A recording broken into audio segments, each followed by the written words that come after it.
Alexander the great या जिन्हें भारत और पर्शिया में सिकंदर के नाम से जाना जाता है, क्या सही में वो किसी बैटल को हारे नहीं थे? क्या उन्होंने भारत पे कब्जा किया था या हमसे कुछ बातें छुपाई जा रही हैं? ऐसे ही कई सवालों के जवाब आप लोगों को इस वीडियो में मिल जाएंगे, सो वीडियो को लास्ट तक जरूर देखना। एंड वीडियो के एंड में कुछ बोनस फैक्ट्स भी हैं, सो लेट्स बिगिन।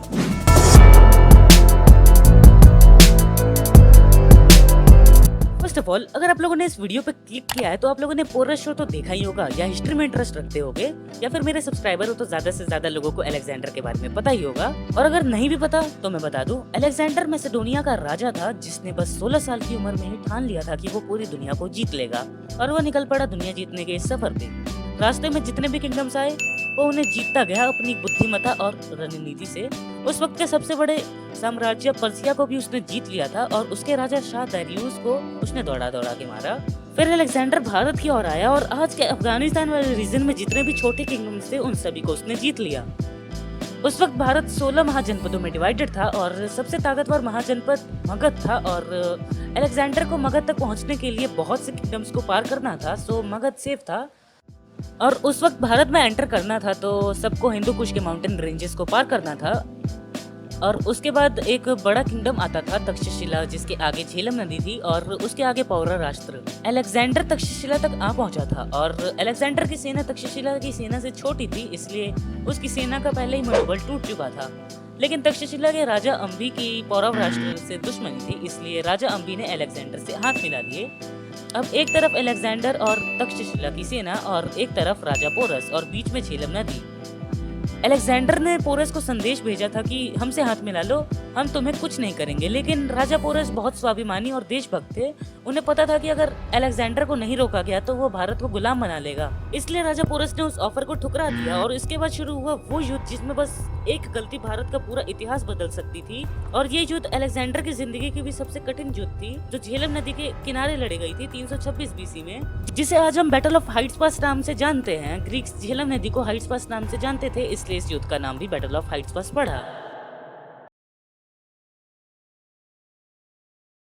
अलेक्जेंडर और पोरस दोनों की सेना में ऐसे घुड़सवार थे जो आर्करी, तलवारबाजी और भाला चलाने में एक्सपर्ट थे। राजा पोरस की सेना में 1000 रथ और 85 वॉर एलिफेंट्स भी थे।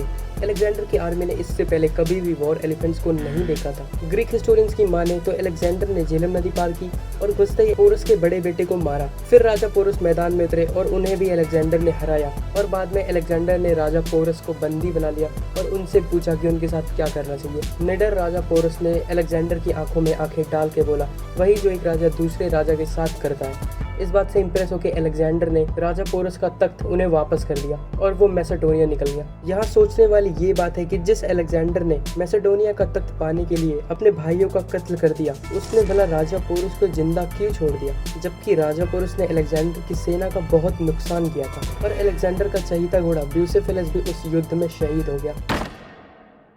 ये सारी बातें तो हमें ग्रीक हिस्टोरियंस ने बताई। अब हम आते हैं पॉइंट्स पे। अलेक्जेंडर की सेना ने कभी भी वॉर एलिफेंट से लड़ाई नहीं की थी। फिर ऐसा कैसे हो सकता है कि अलेक्जेंडर की सेना ने वॉर एलिफेंट्स को भी हरा दिया? ये तो वही बात हुई कि तुम्हारे पास सिर्फ एक गन और सामने एक टैंक है, और तुमने उस गन से उस टैंक को हरा दिया। वो युद्ध मई के मंथ में हुआ था, और जो इंडिया या पाकिस्तान के वेस्ट साइड में रहते हैं उन्हें तो पता ही होगा कि मई के मंथ में वहाँ पर ज़ोरों से तूफ़ान और बारिश होती है। उस वक्त भी बारिश और तूफ़ान के कारण झेलम नदी में बाढ़ आ गई थी। अगर अलेक्जेंडर ने पूरी सेना के साथ नदी पार की होती तो किनारे तक पहुँचते पहुँचते उसकी सेना आधी हो जाती। इन सब पॉइंट्स का तो एक ही कंक्लूजन निकलता है, और वो ये है कि ग्रीक हिस्टोरियंस ने हमसे झूठ बोला। युद्ध हुआ था, लेकिन जीतने वाला अलेक्जेंडर नहीं, पोरस था। अगर हम बाकी हिस्टोरियंस की माने तो अलेक्जेंडर जब झेलम नदी पार कर रहा था तभी वहां बाढ़ आ गई थी, और अलेक्जेंडर की ज्यादातर सेना उसी की चपेट में आ गई थी। पर जब अलेक्जेंडर ने झेलम नदी पार की तो राजा पोरस अपनी आर्मी के साथ सबसे ऊंचे हाथी पर बैठे हुए तैयार थे। तब दोनों के बीच भीषण युद्ध हुआ। पोरस की सेना के सिपाहियों के हाथों में 7 फीट तक के लंबे भाले थे जो एक ही बार में 3 लोगों को मार रहे थे। जब अलेक्जेंडर की सेना तितर बितर हो गई थी तभी अलेक्जेंडर एक सेना की टुकड़ी लेके राजा पोरस की ओर बढ़ा, लेकिन राजा पोरस के भाई अमन ने अपना भाला अलेक्जेंडर की ओर फेंका, जिससे अलेक्जेंडर के घोड़े ब्यूसेफेलस की मौत हो गई और अलेक्जेंडर नीचे गिर गया और वो बहुत घायल था। जब वो उठा तो उसके सामने 7.5 फीट लंबे राजा पोरस अपनी तलवार लेकर खड़े थे। अलेक्जेंडर कुछ ही पलों का मेहमान था, लेकिन राजा पोरस ने अलेक्जेंडर को नहीं मारा, क्योंकि एक क्षत्रिय का धर्म होता है कि किसी घायल और बिना शस्त्र के राजा पर वार ना किया जाए। और फिर अलेक्जेंडर के अंगरक्षक उसे उठाकर ले गए। अलेक्जेंडर की सेना विद्रोह करने लगी थी और उनमें वॉर एलिफेंट का भी डर था, इसलिए अलेक्जेंडर फिर से मैसेडोनिया लौटने लगा। लेकिन युद्ध में मिले घाव की वजह से अलेक्जेंडर की बेबीलोन में मौत हो गई। रशिया के सेना नायक मार्शल ने भी कहा था कि अलेक्जेंडर की सेना बुरी तरह हार गई थी भारत में। अगर हम मान भी ले कि अलेक्जेंडर जीता था तो वो आगे क्यों नहीं बढ़ा, और अगर वो आगे बढ़ता तो उसकी हार तो पक्की थी, क्योंकि आगे मगध था जिसकी लाखों में सेना थी और हजारों की तादाद में वार एलिफेंट्स थे। इस हिसाब से हम अलेक्जेंडर को विश्व विजय नहीं कह सकते। अब आते हैं सबसे माइंड ब्लोइंग सेक्शन पे। कुछ हिस्टोरियंस ये भी कहते हैं कि जैसे ही अलेक्जेंडर की सेना आगे बढ़ी तो आसमान से फ्लाइंग सॉसर्स आए और वहाँ से तेज लाइट चमकने लगी और उस लाइट में से वार एलिफेंट्स डिप्लॉय हुए, जिन्होंने अलेक्जेंडर की आर्मी को तहस नहस कर दिया।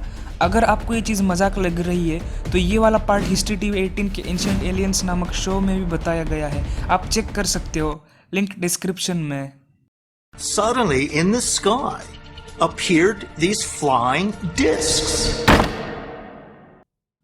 वैसे लोग कहते हैं ये वाला पार्ट बस एक थियरी है और रियल में कुछ अलग ही हुआ था।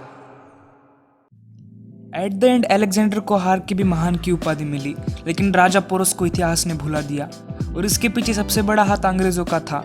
उन्होंने एजुकेशन सिस्टम को चेंज करके हमसे हमारा इतिहास छुपाया और हम आज भी यही घटिया सिस्टम को फॉलो करते हैं।